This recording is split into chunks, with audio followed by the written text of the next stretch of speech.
Hi welcome to फायरपीडिया। इस video में मैं आपको मीन्स ऑफ इग्रेस के बारे में बताने वाला हूँ जो एनबीसी 2016 पार्ट 4 में उसके बारे में जो प्रोविजंस दिए गए। लेकिन उससे पहले जैसे आप देख रहे हो मीन्स ऑफ इग्रेस, एनबीसी 2005 में ये वर्ड नहीं था।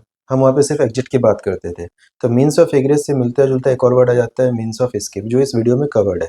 लेकिन इग्रेस और एस्केप में अगर आपको डिफरेंस करना है तो आपको उसके लिए इन दोनों के में जो फंडामेंटल डिफरेंस है वो समझना पड़ेगा। पहला हम डेफिनेशन देख लेते हैं कि what is the means of egress. ये एक कंटिन्यूस वे ऑफ ट्रेवल है जो बिल्डिंग के किसी भी पॉइंट से आपको पब्लिक वे तक ले जाता है। लेकिन इसके तीन डिस्टिंक्ट पार्ट होते हैं। पहला एग्जिट एक्सेस, फिर exit and then exit discharge. जब हम मीन्स ऑफ एस्केप की बात करते हैं, ये भी बिल्डिंग के बाहर ले जाता है because it is a way out of a building.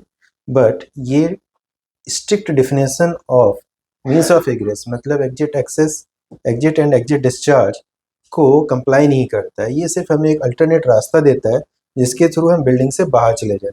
अगर इसको और आराम से समझना है तो आप ये समझो कि स्केप का मतलब क्या होता है। स्केप का मतलब होता है भागना।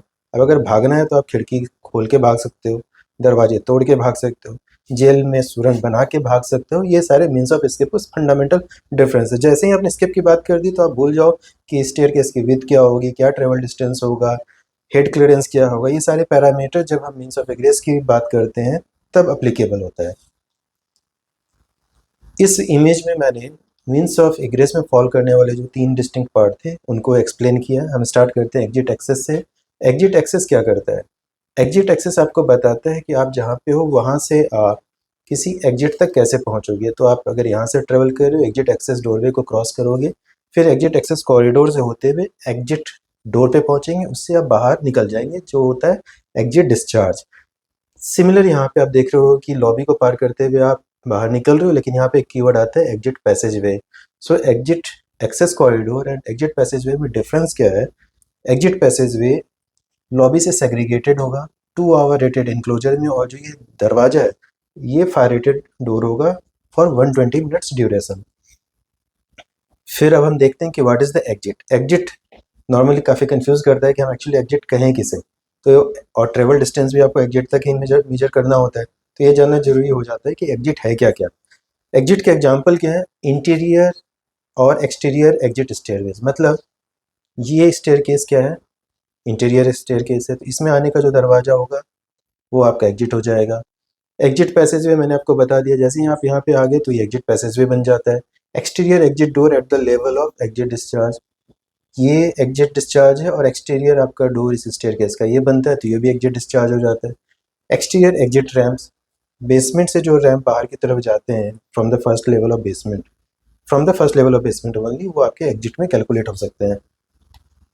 एग्जिट डिस्चार्ज ये टर्मिनेट होते हैं जहाँ पे आपका एग्जिट टर्मिनेट होता है, और ये ओपन होता है कहाँ पे? पब्लिक वे में। अब पब्लिक वे क्या है? पब्लिक वे क्या है कि पब्लिक वे एक ऐसा एरिया है जो ओपन टू आउटसाइड एयर जाता है और उसकी एक क्लियर डायमेंशन दी हुई है। मतलब उसकी हाइट और विड्थ किसी भी कंडीशन में 3 मीटर से कम नहीं होनी चाहिए। मैंने आपसे थोड़ी देर पहले ट्रेवल डिस्टेंस की बात करी है, तो ट्रेवल डिस्टेंस से रिलेटेड क्वेश्चंस भी पूछे जाते हैं कि ट्रेवल डिस्टेंस है क्या। तो ट्रेवल डिस्टेंस के बारे में जान लेते हैं। आप अगर बिल्डिंग के किसी भी एक पॉइंट पे खड़े हो और आप ट्रेवल करना स्टार्ट करते हो, ट्रेवल करते हुए आप फाइनल एग्जिट तक जाते हो या प्रोटेक्टेड एग्जिट। प्रोटेक्टेड एग्जिट का मतलब फायर रेटेड इंक्लोजर मे और may not have precision system, but fire rated तो होना ही होना है।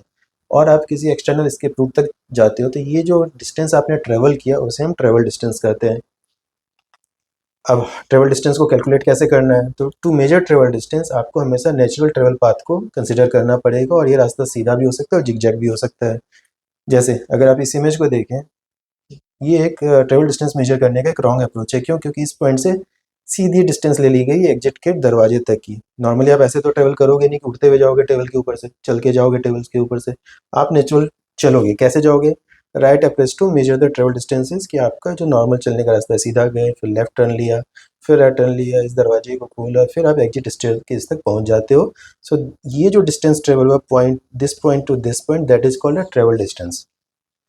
एनबीसी में के टेबल 5 में ट्रेवल डिस्टेंस से रिलेटेड कुछ डायरेक्शंस दिए हुए हैं, पैरामीटर्स हैं कि अगर आप ये 9 ऑक्यूपेंसीज के केसेस में type 1, type 2 and type 3, type 4 type construction के केस में मैक्सिमम ट्रेवल डिस्टेंस क्या होगा। जैसा कि आप देख रहे हो टाइप 1 टाइप 2 में लिखा हुआ है 30 meter 30 meter 30 meter, and for remaining industrial building it is 45 meter 22.5 meter and 22.5 metre.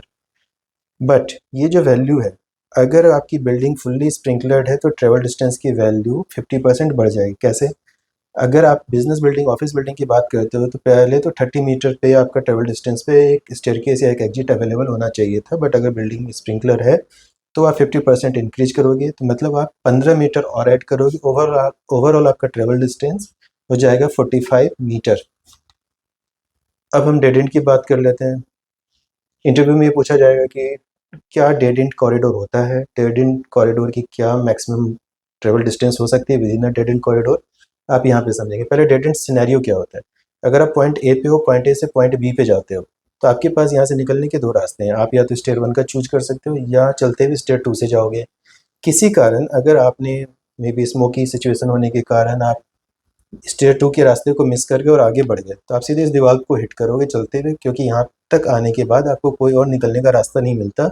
ये वाली सिचुएशन जब आपको कोई और स्टेयर केस या कोई एग्जिट पॉइंट नहीं मिलता है, that called a dead and scenario, तो आपको वापस आना पड़ेगा। सिमिलरली अगर आप बी पॉइंट से आ गए और इस वाले कॉरिडोर में भी चले गए, तो यहाँ पे भी कोई आपको स्टेयर केस एग्जिट पॉइंट नहीं है, तो ये एक डेड एंड कंडीशन है। एनबीसी ने प्रिस्क्राइब किया है कि डेड एंड कॉरिडोर की length educational, institutional and assembly occupancy के केस में 6 मीटर से ज़्यादा नहीं होनी चाहिए, और बाकी सारी जो ऑक्यूपेंसीज बच गई उनके लिए 15 मीटर से ज़्यादा नहीं होनी चाहिए।